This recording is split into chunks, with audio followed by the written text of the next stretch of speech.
이러한 말씀을 통해서 반석같이 견고한 터 위에 온전히 세워질 수 있도록 은혜를 베풀어 주시옵소서. 성령 하나님께서 친히 증거하시고 또 듣게 하셔서 내게 주시는 주의 음성을 듣는 이 귀한 시간 될 수 있도록 역사하여 주시옵소서. 감사와 찬양을 드리오며 예수 그리스도의 이름으로 기도드립니다. 아멘. 네, 지난 시간에 우리가 4절까지 상고를 했습니다. 로마서가 좀 딱딱하죠. 교리적인 부분들이 많이 들어가 있고 그래가지고 로마서가 좀 딱딱하고 이래서 설교하기가 그렇게 쉬운 곳은 아니에요. 그리고 또 뭐랄까 좀 듣기에 흥미로운 재미있는 곳도 또 아니에요. 그런데 이 로마서가 우리 기독교의 교리의 가장 기본적인 것들이 여기에 다 담겨져 있어요. 그러니까 이제 이와 같은 로마서를 통해서 우리가 믿음이 아주 반석같이 흔들리지 아니하는 견고한 터 위에 이렇게 세워질 수 있는 은총을 우리에게 베풀어 주시는 겁니다. 그러므로 우리가 듣고 잘 새기시고 또 이 마지막 때 무엇을 말씀하시는가 이것을 잘 분별해서 들으면 더욱더 유익이 될 겁니다. 지난번에는 이제 4절까지 말씀을 했어요. 하나님의 복음, 지금 1, 2, 3, 4절은 뭐냐? 하나님의 복음에 대해서 말씀하신 거예요. 하나님의 복음이 뭐냐? 그건 하나님께서 친히 당신의 기쁘신 뜻으로 세우신 뜻인데 그것은 하나님의 아들을 이 땅에 보내셔서 우리의 구원을 이루시겠다 이겁니다. 요점을 간단하게 말하면 그게 하나님의 복음이에요. 그러니까 하나님께서 이루시는 구원에 우리의 인간의 의지나 노력이나 이런 것은 들어가 있지를 않고 하나님께서 당신의 뜻을 쫓아 기쁘신 뜻을 쫓아 하나님의 구원의 계획을 우리에게 세우셨는데 그것을 아들에 관하여라고 말씀하셨어요. 이제 하나님의 아들에 관하여. 그러면서 이제 5절 우리가 한번 다시 봅니다. 그로 말미암아 우리가 은혜와 사도의 직분을 받아 그 이름을 위하여 모든 이방인 중에서 믿어 순종케 하나니 이렇게 말씀하고 있죠. 그로 말미암아라는 것은 예수 그리스도로 말미암아 이제 성자 하나님이시죠. 그러니까 성자 하나님으로 말미암아 이루시는 모든 구원이 우리에게 은혜다 이겁니다. 은혜와 사도의 직분을 받았다. 은혜라는 것은 하나님께서 그냥 거저 주시는 선물과 같은 거예요. 우리의 어떤 노력이나 의지의 대가로 얻는 것이 아니고 그냥 거저 주시는 거다 이겁니다. 그게 뭐죠? 구원이에요. 우리의 구원. 그냥 하나님께서 거저 주시는 선물과 같은 거예요. 우리는 우리 나름대로 뭐 열심을 내고 뭘 한다고 스스로 생각할 수 있을지 모르지만 이제 온전한 믿음, 로마서 1장 17절에 가면은 그런 말씀이 있죠. 믿음에서 믿음으로 이르게 한단 말이에요. 믿음을 이르게 하시는데 그러니까 온전한 믿음이죠. 온전한 믿음. 그것이 믿음으로 믿음에 이르게 한다는 것이 뭘 말하느냐. 이걸 참 해석을 너무들 어렵게 해놓고 이게 주석을 보면은 뭔 뜻인지를 못 알아들어요. 이게 간단한 건데 예수 그리스도를 믿음으로 우리의 겉은 온전해진 거예요. 그게 믿음으로 말미암는 의에 이른 것이죠. 그리고는 이제는 우리의 속사람을 그리스도를 믿는 자에게 성령을 부어주셔서 성령으로 하나님의 뜻을 깨닫게 하시고 하나님의 말씀이 우리의 신비에 새겨져 가지고 이제 믿음으로 온전함에 이르게 하시는 거예요. 그래서 믿음으로 말미암아 믿음에 이르는 거죠. 그걸 뜻하는 거예요. 우리가 하나님의 아들이신 예수 그리스도를 믿음으로 우리가 의롭다함을 입는데 그 의롭다함은 겉이 의롭다함을 입은 것이지 속은 아직 온전치 못한 거예요. 그런데 그 속사람을 그리스도로 말미암아 하나님의 말씀을 새기시고 이제는 그리스도와 일치된 마음으로 믿음으로 나아갈 수 있게 하는 거예요. 내가 하나님의 말씀을 얼마나 많이 깨닫고 아버지의 뜻을 깨닫고 그 믿음으로 사느냐에 따라서 그리스도의 형상으로 회복되어지는데 속사람이 그리스도의 형상으로 회복되어진 것이 그것이 온전한 의가 되는 거예요. 그래서 믿음으로 믿음에 이르게 하신다. 그걸 의미하는 거거든요. 그런데 뭔 주석에 뭔 복잡하게 아주 어렵게 그러니까 자기도 모르는 거예요. 뭐가 뭔지. 자기도 뭐가 뭔지는 모르는데 뭔가는 써놔야 되겠으니 그냥 복잡하게 아주 뭐 형이상학적으로 그냥 추상적으로 뭐 보이지도 아니하고 만지지도 아니하는 희한한 말들로만 그냥 써놓고 앉아있단 말씀이죠. 하나님의 말씀이 그렇게 해놓으면 아무도 구원에 이를 자가 없죠. 뭐 전인격적인 힘을 모아서 어쩌고 저쩌고. 아니 그거는 본인도 뭔 소리인지 와서 설명을 하라고 하면 제대로 설명을 못해요. 그런데 막 그런 어려운 한자 단어를 갖다가 뭐 이상한 말을 갖다가 써가지고 조합해서 만들어가지고 써놔가지고 구원의 길이 어마어마하게 힘들고 어렵고 한참 배운 사람도 제대로 잘 찾아가지도 못할 이러한 방편으로 만들어놨단 말이죠. 그러면은 그 하나님은 불공정하신 하나님이에요. 하나님은 이 땅에 가진 자든 못 가진 자든 배운 자든 배우지 못한 자든 그거에 상관없이 그 출발점이 어디에 있든지 상관없이 아주 종착점에 다 이룰 수 있게 한 것이에요. 그 새 예루살렘 성이 동서남북 네 군데에 각각의 12지파의 이름으로 문이 다 있잖아요. 그렇죠? 어느 지파에 속해 있든 누구든지 새 예루살렘 성에 들어갈 수 있도록 하나님께서 우리에게 은혜를 베풀어 주신 것이란 말이에요. 그런데 사람들이 어렵게 만들어놔요. 마치 예수님 당시의 유대인들처럼 그냥 사람의 계명으로 아주 힘들고 어렵고 그 길이 찾지 못할 희한한 그런 언어의 유의를 아주 즐기고 있는 것도 아니고 이 하나님의 복음이 우리에게 무엇인지를 잘 모르고 있는 겁니다. 하나님의 복음은 하나님께서 당신의 뜻으로 기쁘신 뜻으로 그의 백성들을 구원하시기 위한 하나님의 은혜로 우리에게 베풀어 주신 것이다 이겁니다. 그래서 메시아를 이 땅에 보내신다 이거 지금 2절이 그거죠. 하나님의 아들에 관해서 성경에 약속하셨다. 그 메시아 하나님의 아들을 이 땅에 보내셔요. 하나님의 아들을 이 땅에 보내시는데 다윗의 혈통으로 나셨다라는 것은 그분이 왕이시다 이 뜻이죠.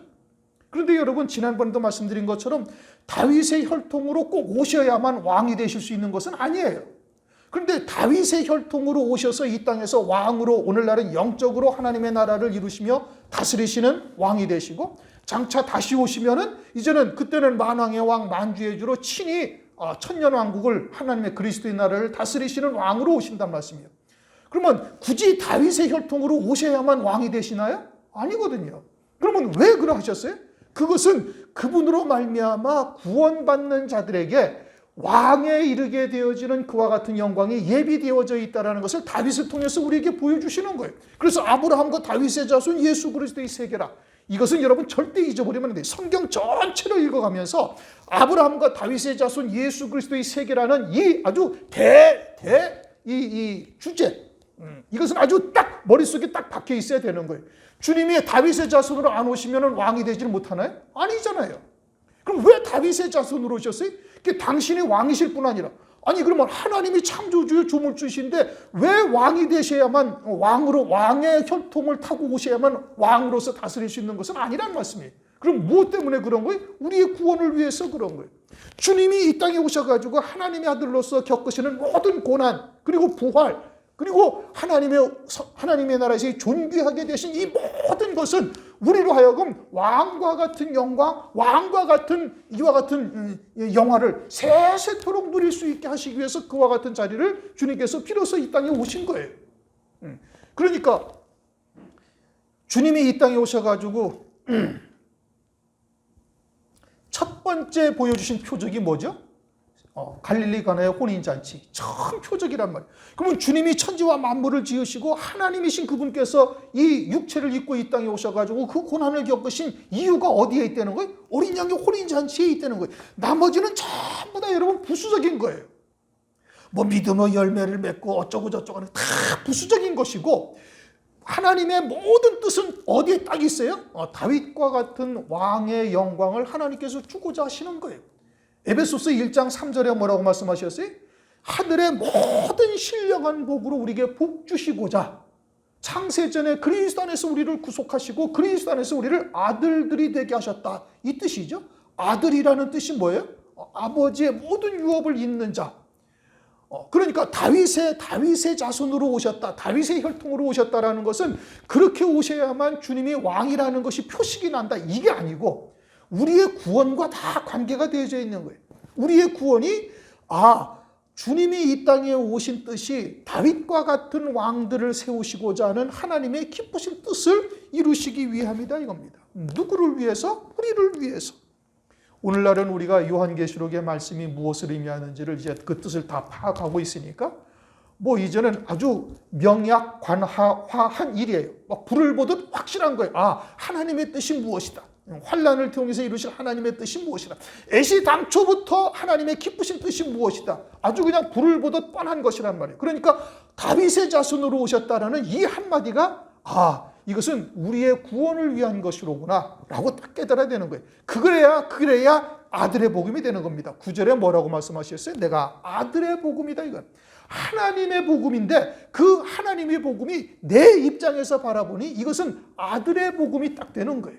나로 아들이 되게 하시기 위해서 하나님께서 이 땅에 육체를 입고 오셔가지고 그 고통을 겪으시면서 부활 승천하시고 영광 중에 앉으신 것은 그것을 위함이다. 그것을 말씀하고 있는 것이죠. 그리고서는 우리에게 성령으로 딱 인을 치신 거예요. 주님도 성령으로 말미암아 부활하시고 로마서 8장 11절 이미 여러 차례 말씀했습니다. 성령으로 말미암아 부활하시고 동일한 성령을 우리에게도 부어주셔서 주님이 걸어가신 그 길을 그대로 걸어가게 하시고 그 증거로 오늘날 우리가 정과 욕심을 십자가에 못 박고 세상도 내게 대하여 십자가에 못 박힌 것으로 믿음으로 내가 살아가고 있다면 그것은 성령으로 인을 쳤다 이겁니다. 성령으로 인을 친 거예요. 보장이 된 겁니다. 그러면 반드시 예수를 죽은 자 가운데서 살리신 이가 너희 죽을 몸도 살리시리라 라는 확증이에요. 주님의 부활로 말미암아 우리에게 확증하신 거예요. 이게 하나님의 복음인 거예요. 하나님의 복음. 그것을 우리에게 깨닫게 하시는 것이 뭐예요? 그게 은혜예요. 왜 은혜냐? 이것은 이성적으로 그것은 또는 논리적으로 또는 과학적으로 입증할 수 있는 일이 전혀 아니다 이겁니다. 그리고 우리의 머리는 이제 세상에서의 교육을 받아가지고 아주 이성적으로만 판단하고 쫓게 되어져 있는 거예요. 그러니까 과학적으로 입증되지 아니하는 것은 그것은 믿을 수가 사실상 없다 이겁니다. 그런데 그와 같은 것을 우리에게 하나님께서 깨닫게 하시고 믿게 하시고 세상과 나를 십자가에 못 박고 쫓게 하신다 이겁니다. 이게 뭐냐? 그건 하나님의 은혜로 된 것이다. 그리고 그렇게 해서 바울이 사도의 직분을 받았다라고 말씀하고 있습니다. 사도라는 것은 말씀드린 것처럼 보내심을 받은 자라는 뜻이죠. 보내심을 받은 자. 하나님의 복음을 위하여 보내심을 받은 자다. 그래서 사도 바울은 부단히 이와 같은 하나님의 복음을 전하려고 합니다. 그러면 오늘날은 이와 같이 하나님으로부터 보내심을 받은 자라는 것은 이제 주의 종들이죠. 하나님으로부터 보내심을 받은 자는 주의 종들인데 이와 같은 주의 종들은 하나님으로부터 보내심을 받았다는 확실한 증거가 당연히 있어야 되는 겁니다. 그러면 그 증거는 뭐냐? 그것은 하나님의 복음을 바르게 깨달았느냐 깨닫지 못하였느냐의 여부죠. 하나님께서 보내신 종은 요한복음 3장 34절 하나님께서 성령을 한량없이 부어주셔서 하나님의 말씀을 하게 하신다. 하나님의 온전하신 뜻이 무엇인지를 깨닫고 바르게 전하게 되는 거예요. 그러니까 하나님의 복음이 무엇인지를 바르게 깨닫고 전하는 자가 하나님으로부터 보내심을 받은 자이죠. 그런데 이제 성경은 그러한 자들을 천국의 제자된 서기관이라 마태복음 13장 52절은 그렇게 말씀하고 있고 백성의 서기관이 또한 마태복음 2장 4절에 있어요. 백성의 서기관이라는 것은 그렇게 하나님의 보내심을 받은 자가 아닌 것을 성경에서 말씀하고 있는 겁니다. 그러므로 진리가 무엇인지를 들을 귀가 있으면은 천국의 제자된 서기관과 백성의 서기관, 즉 하나님으로부터 보내심을 받은 자와 보내심을 받지 아니한 자를 딱 구별할 수가 있는 것이죠. 특별히 오늘날은 이제 마지막 때 말세의 지말이다 이렇게 얘기를 하고 있죠. 그 말세의 지말에는 이 하나님의 복음을 조금 더 구체적으로 나누면 영광의 복음, 영원한 복음이 있죠. 영광의 복음이라는 것은 그와 같이 하늘의 영광을 위해서 이 땅에서 고난 또는 이제 죽임까지 당할 수도 있음을 깨닫게 하시는 말씀입니다. 그것을 통해서 그와 같은 믿음의 길을 걸어갈 수 있도록 은혜를 베풀고 계시는 것이죠. 그래서 사도로 보내심을 받은 자다. 그래서 그 이름을 위하여, 어떤 이름을 위하여? 예수 그리스도의 이름을 위하여. 예수 그리스도의 이름을 위하여 이방인 중에서 믿어 순종케 하나니. 그러니까 그 믿는다라는 믿음이라는 것은 사람의 이해 또는 이성으로 믿는 것이 아니라 성령으로만 믿게 하시는 거예요. 예수를 그리스도라 주라 고백하는 것도 성령으로 고백하게 하시죠.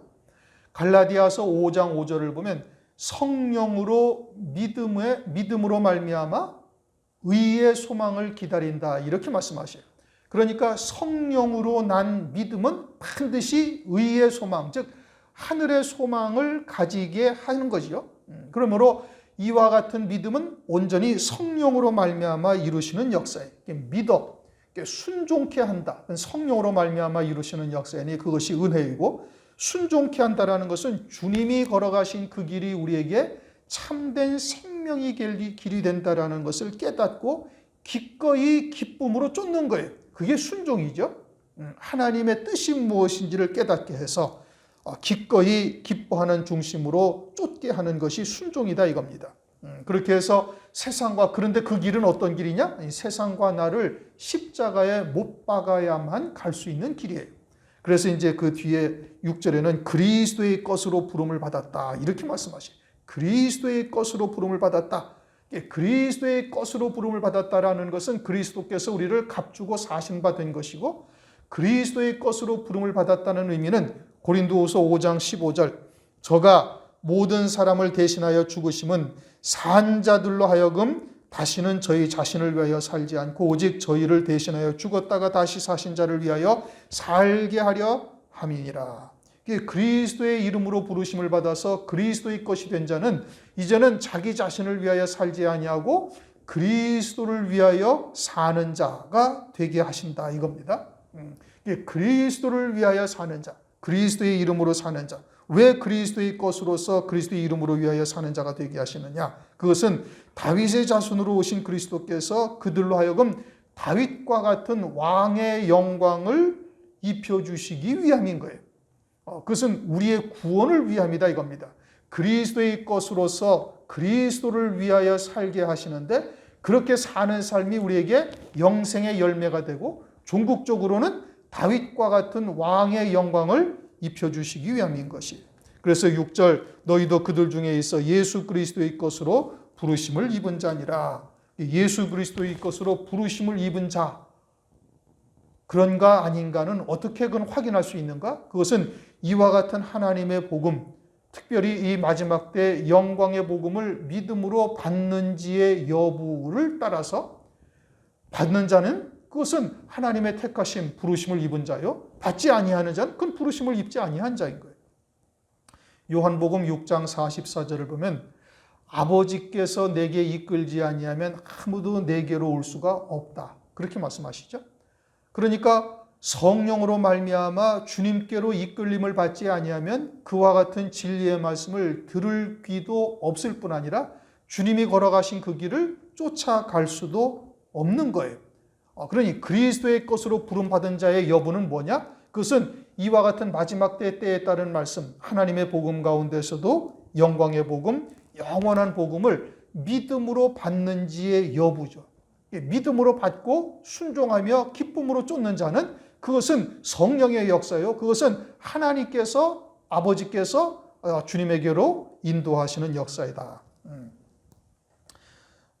믿음으로 받는 자는 부르심을 입은 자라는 증거인 겁니다. 7절 로마에 있어 하나님의 사랑하심을 입고 성도로 부르심을 입은 모든 자에게 하나님 우리 아버지와 주 예수 그리스도로 쫓아 은혜와 평강이 있기를 원하노라.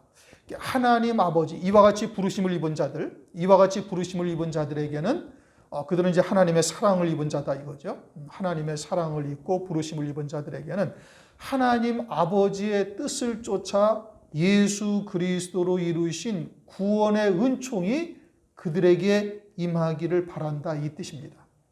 다시 말씀을 드려요.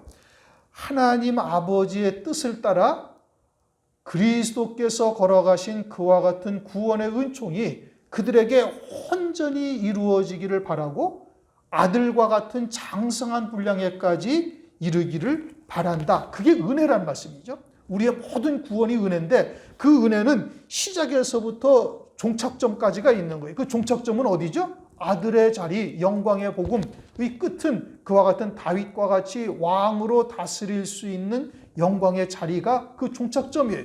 보좌 우편 영광의 자리죠. 그러니 거기까지 이르게 되어지는 모든 은혜가 임하기를 바란다 이겁니다. 그런데 그 길이 좁은 길이요 협착한 길이다 이겁니다.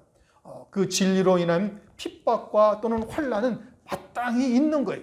그러니 평강이라는 것은 그런 악한 자들이 우리를 회방하고 대적하고 때로는 핍박하고 죽이는 역사가 있다 할지라도 그 가운데서도 그것이 그와 같은 영광의 길인 것을 깨닫고 믿음으로 평강을 누리는 거예요. 이게 평강이라는 것은 악한 자들의 대적함이 있음에도 불구하고 평강의 마음, 평안의 마음을 누리게 되는 것이죠. 그럼 어떻게 그것을 누릴 수가 있어요? 그 뒤에 있는 영광을 위하여 믿음으로 그와 같은 것을 누릴 수가 있는 거예요. 그러므로 주님도 히브리서 12장 2절 그 앞에 있는 즐거움을 위하여 십자가를 참으셨다라고 말씀하고 있죠. 그러므로 성령께서는 하늘 위에 예비하신 영광을 우리에게 보여주시고 그것을 들은 바요, 본 바요, 만진 바가 되게까지 하셔서 그러한 좁은 길, 협착한 길을 믿음으로 기꺼이 갈 수 있도록 은혜를 베풀어 주시는 겁니다.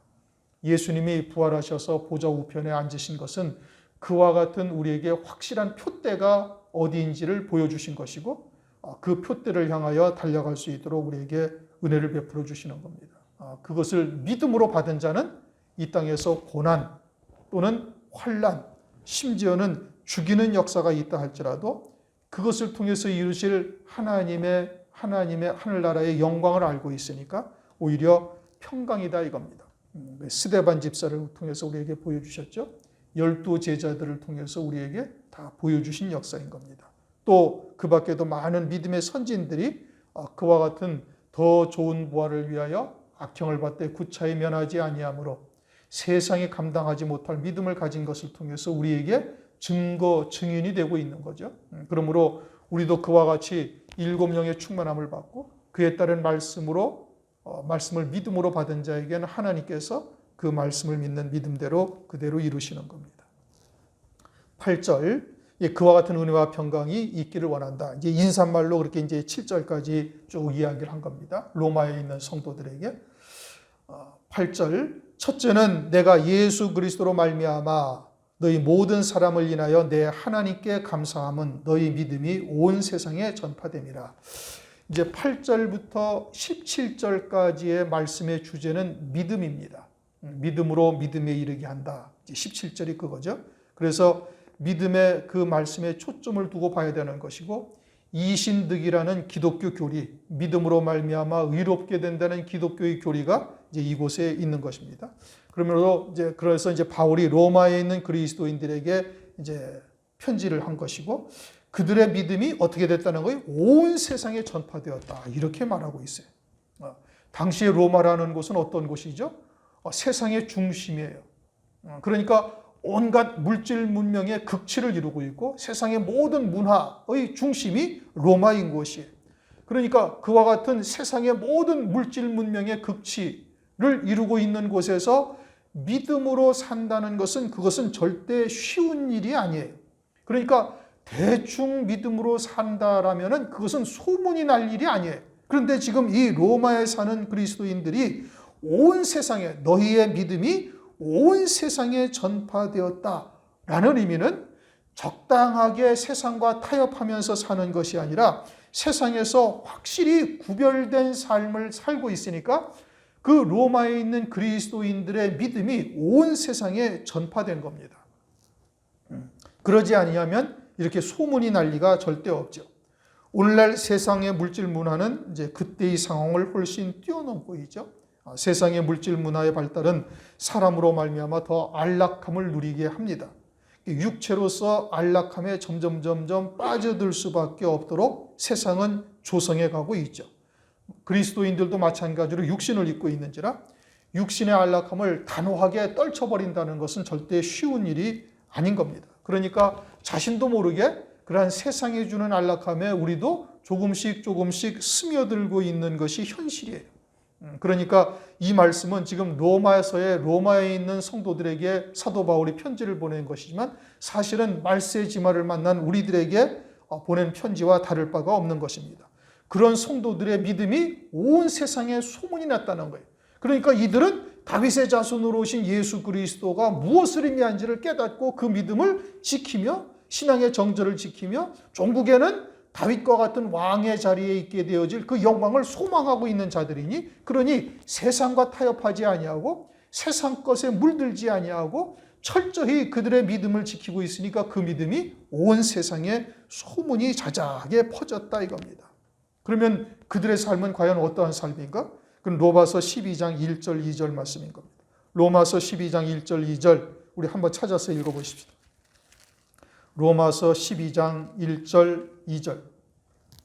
그러므로 형제들아, 내가 하나님의 모든 자비하심으로 너희를 권하노니 너희 몸을 하나님이 기뻐하시는 거룩한 산 제사로 드리라.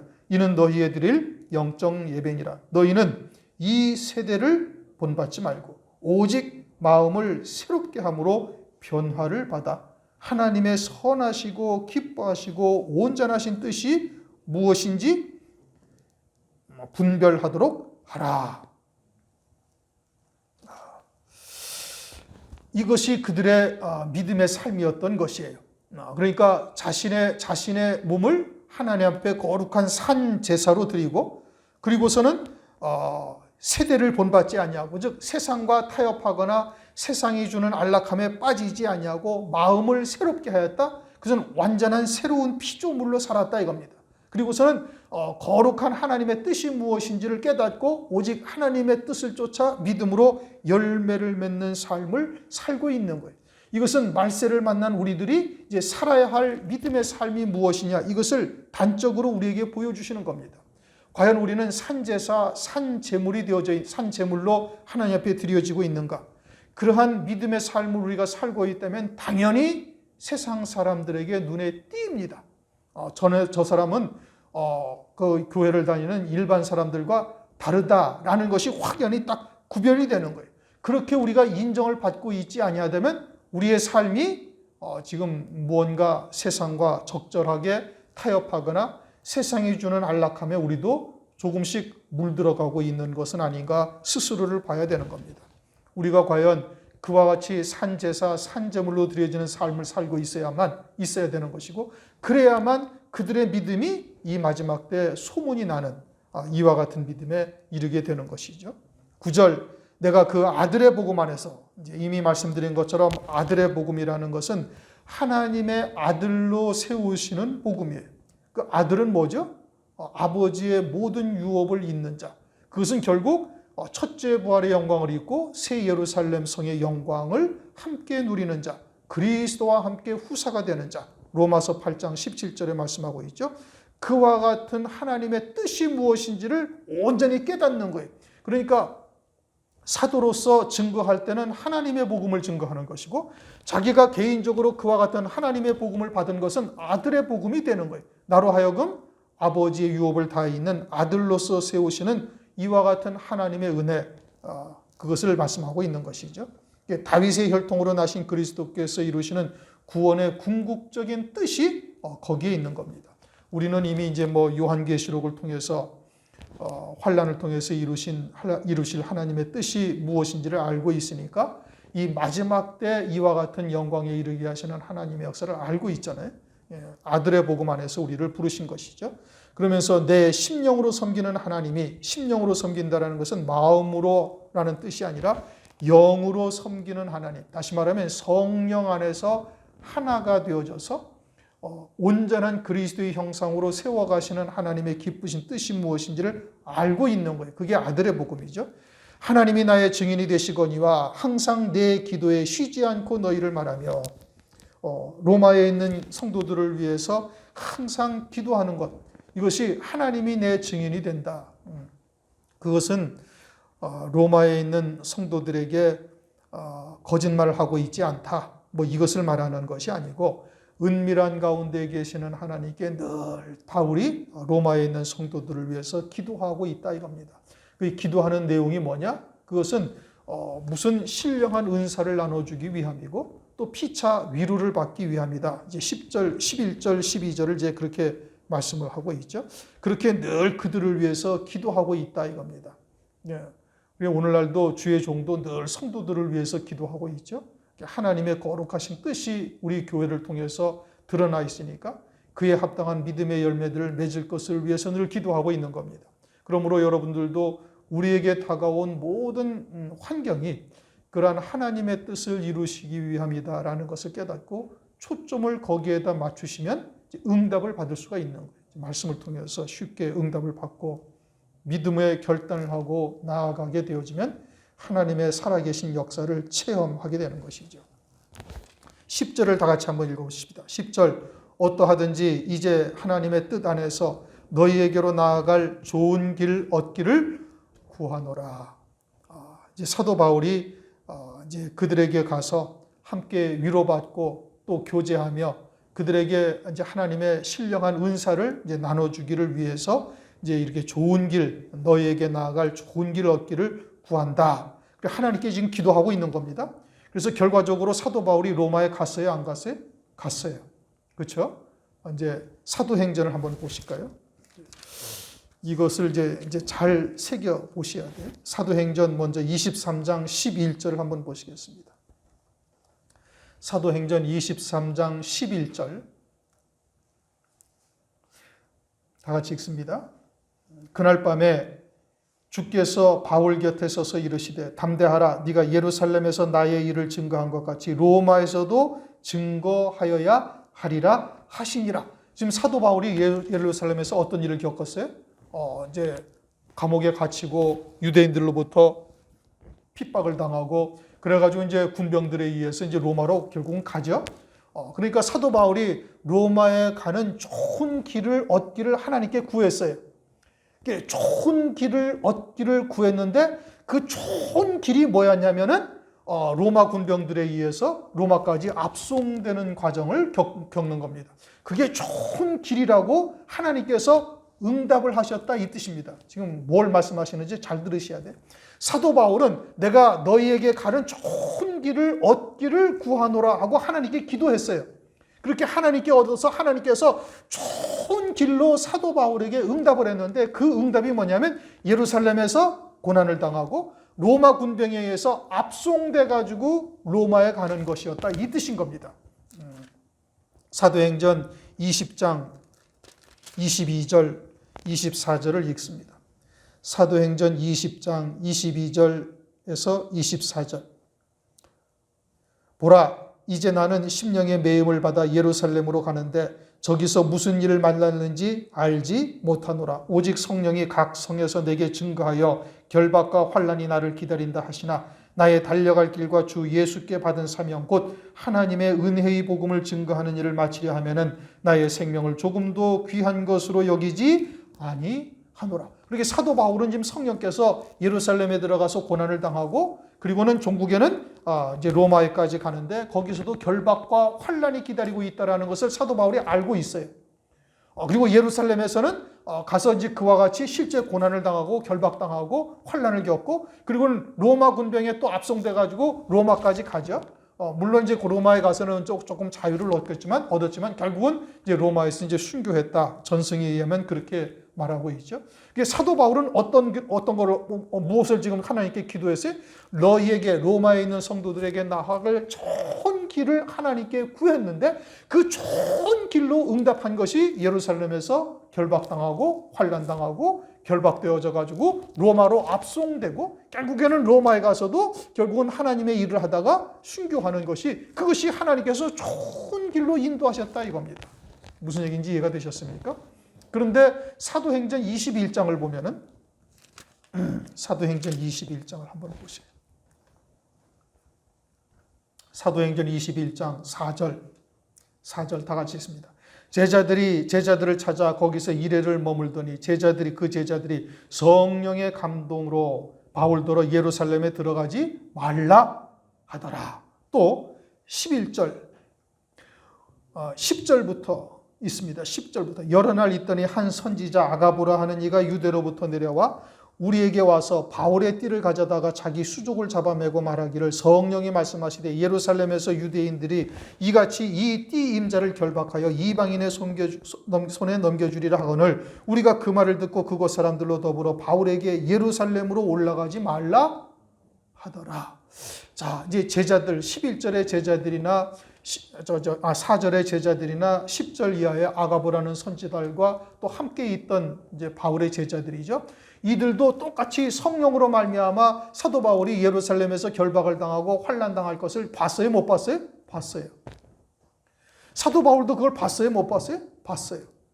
그런데 사도 바울은 그것이 하나님의 뜻이다라는 것을 자기가 하나님께 로마로 갈 수 있는 좋은 길을 얻기를 구해서 응답하신 것이 그것이라는 것을 사도 바울은 알고 나는 그와 같은 은혜의 복음을 증거하는 일에 내 목숨을 구차하게 내 목숨을 갖다가 아깝게 여기지 아니한다 라고 고백을 하면서 믿음으로 그 길을 쫓아가고 있어요. 그런데 이 제자들이나 또는 아가보 선지자나 이 사람들은 그것을 똑같이 성령으로 말미암아 보여주셨는데 어떻게 대답을 해요?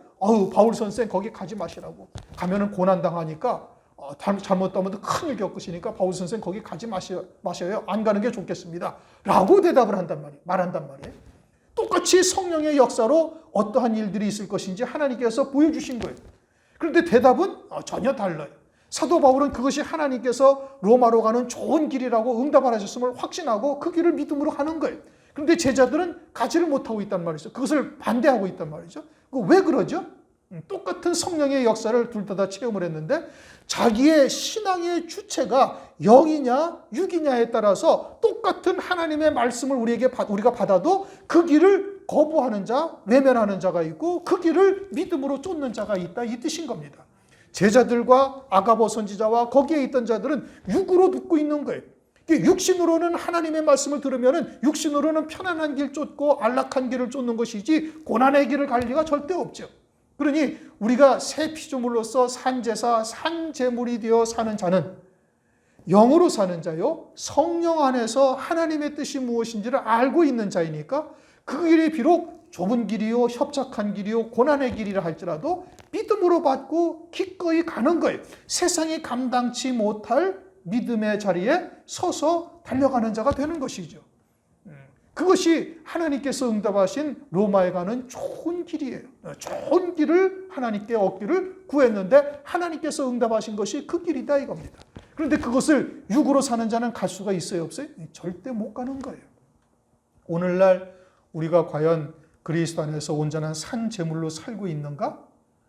그러지 아니하면 환난 날에 다가올 환난을 절대 피하지 그 길을 믿음으로 하나님께서 내게 좋은 길로 응답하셨다고 쫓아갈 수가 없다 이겁니다.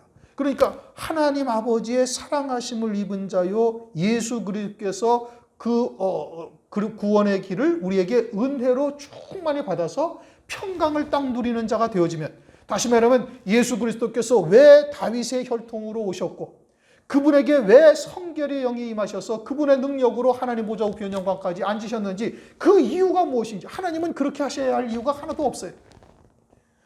그리 아니하셔도 하나님이시고 그리 아니하셔도 영광이 충만하시고 자아 충족하시는 분이에요. 우리가 그와 같은 구원의 은혜를 입어서 하나님께 올라가서 하늘나라에서 하나님께 영광을 돌리고 찬송을 드려야 하나님의 영광이 온전해지냐? 그거 아니다 이겁니다.